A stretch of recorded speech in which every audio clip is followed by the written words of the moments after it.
Pour ce qui est des problèmes au niveau des registres financiers, comme mentionné par monsieur le procureur général tout de suite, je ne saurais vous dire où l'argent était passé.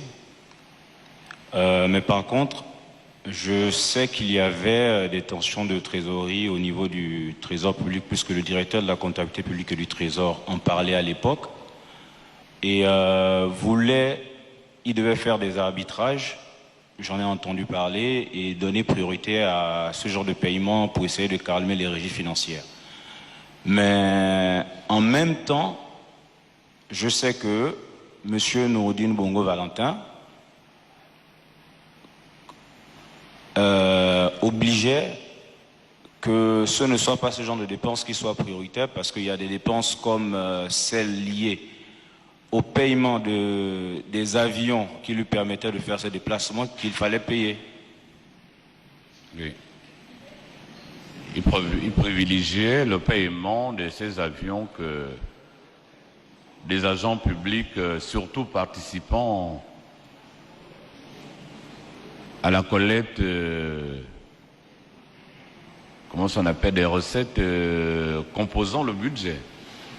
Donc lui privilégiait plutôt des voyages, ces voyages en fait.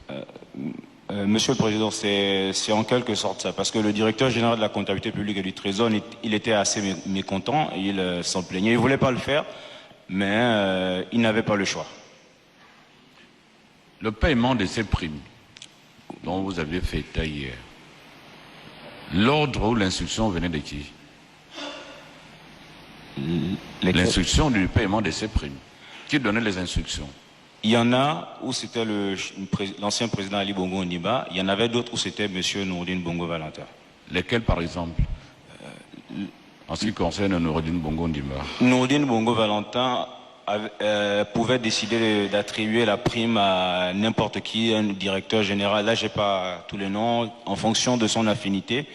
Et il donnait l'instruction et il y avait obligation de s'exécuter, tout simplement, Monsieur le Président.